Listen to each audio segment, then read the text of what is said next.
Hey people, this is Swati and आज मैं आप लोगों को जेनेरिक बॉटनी के बारे में बताने जा रही हूँ कि उसका वाइवा, उसका प्रैक्टिकल मेरा कैसा रहा। तो इसमें क्या है कि मैं सबसे पहले एक आइडियल प्रैक्टिकल कैसी होती है वो मैं बताऊंगी। उसके बाद फिर मेरा एक्सपीरियंस बताऊंगी कि मेरे प्रैक्टिकल के दिन क्या हुआ था। हाँ, कुछ इंसिडेंट हुए थे जिसकी वजह से थोड़ी सी गड़बड़ हो गई थी बॉटनी के जेनेरिक वाले प्रैक्टिकल के दिन। तो लेट्स स्टार्ट दिस वीडियो। तो सबसे पहले क्या होती है ना कि अगर एक आइडियल प्रैक्टिकल कैसा होता है, तो आप जिस दिन प्रैक्टिकल के दिन जिस दिन होगी उस दिन अगर आप जाओगे ना, तो एक आइडियल प्रैक्टिकल जो होगी आपको वहाँ पे आंसर शीट दी जाएगी। उसमें आपको कुछ क्वेश्चंस दिए जाएंगे, जैसे कि मैंने जूलॉजी प्रैक्टिकल में बताया था।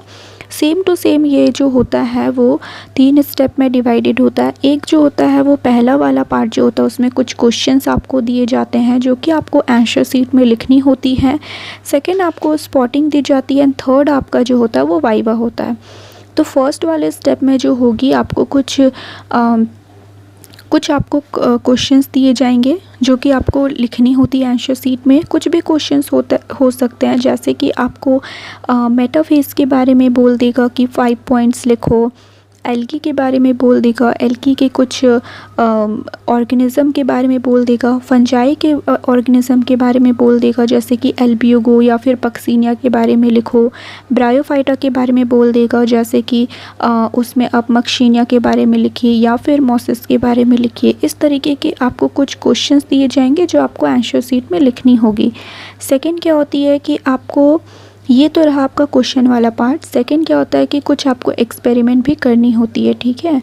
तो आइडियल प्रैक्टिकल में क्या होता है कि आपको स्लाइड प्रिपरेशन करनी होती है। वहाँ पे सारी चीज़ें अवेलेबल होंगी, बिकॉज़ वो एक बॉटनी लैब है, तो वहाँ पे सारी चीज़ें अवेलेबल होंगी और वहाँ पे आपको स्लाइड प्रिपेयर करके दिखाना होगा। वो चीज़ आपको माइक्रोस्कोप में आपको वो चीज़ स्लाइड आपको लानी होगी और फिर उसको आपको टीचर को दिखाना होगा, एक्सटर्नल को शो करना होगा कि हाँ, मैंने ये जो स्लाइड है इस मेटाफेज़, सपोज़ कि मेटाफेज़ का अगर स्लाइड होगा तो आपको मेटाफेज़ उस फेज़ में आपको ले जाना होगा, उस स्टेज को आपको दिखाना होगा।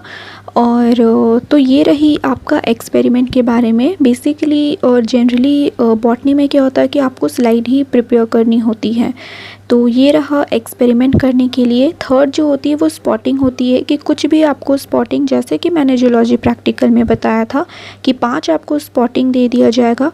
उसमें से ही आपको उसके डायग्राम और उसके कुछ पॉइंट्स लिखने होते हैं।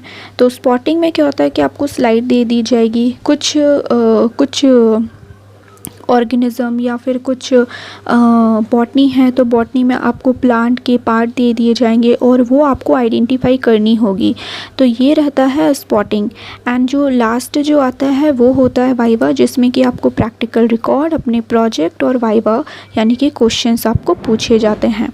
तो ये रहती है एक आइडियल प्रैक्टिकल, मतलब एक बॉटनी का आइडियल प्रैक्टिकल ये रहती। लेकिन जैसे कि मैंने बताया तो ये बहुत सारे कॉलेजेस में, मतलब मैक्सिमम कॉलेजेस में क्या होता है ना कि एक्सपेरिमेंट और ये सारी चीज़ें उतनी नहीं होती हैं और यानी कि प्रैक्टिकल को जल्दी जल्दी ख़त्म कर दिया जाता है। ये मैक्सिमम कॉलेजेस में होती हैं BBMQ के।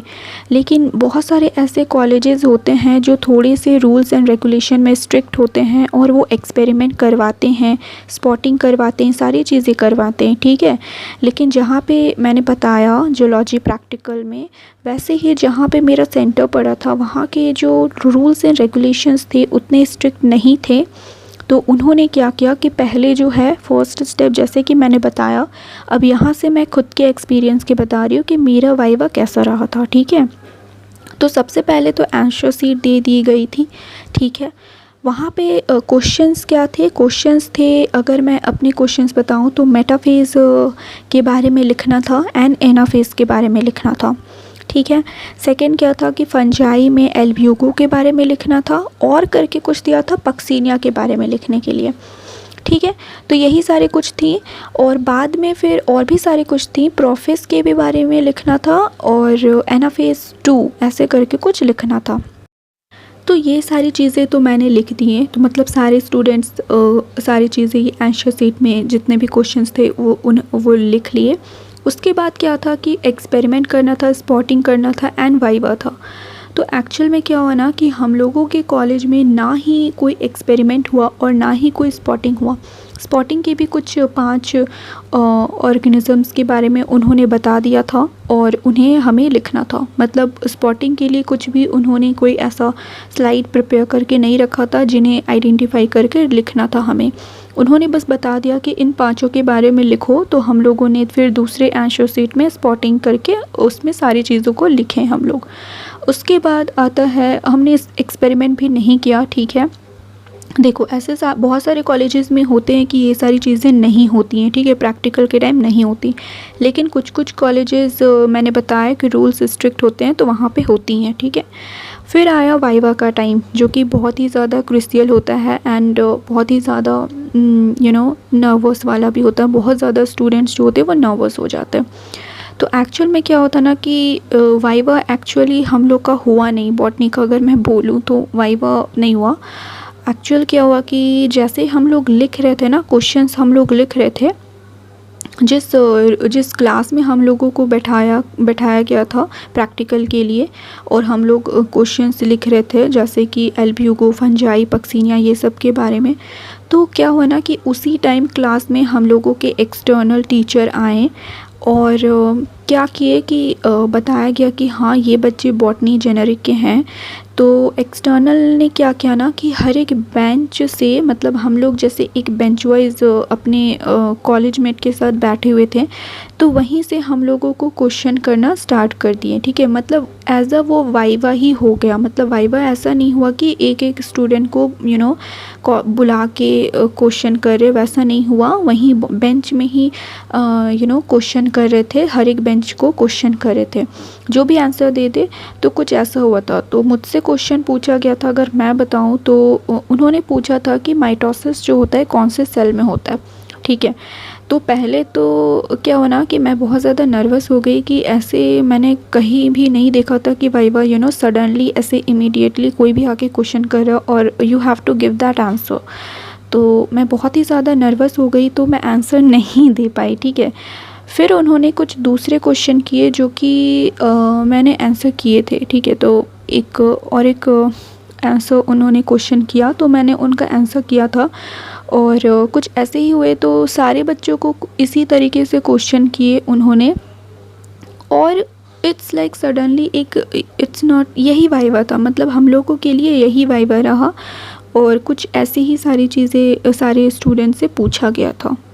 देखो तो ऐसे भी ना वाइवा में या फिर प्रैक्टिकल में पूरा किसी को भी ना पूरा फुल मार्क्स नहीं दिया जाता है। 3 या 2 मार्क्स तो उन लोग कट करते ही हैं, ठीक है। तो ये रही थी मेरी बॉटनी के वाइवा के बारे में, प्रैक्टिकल के बारे में।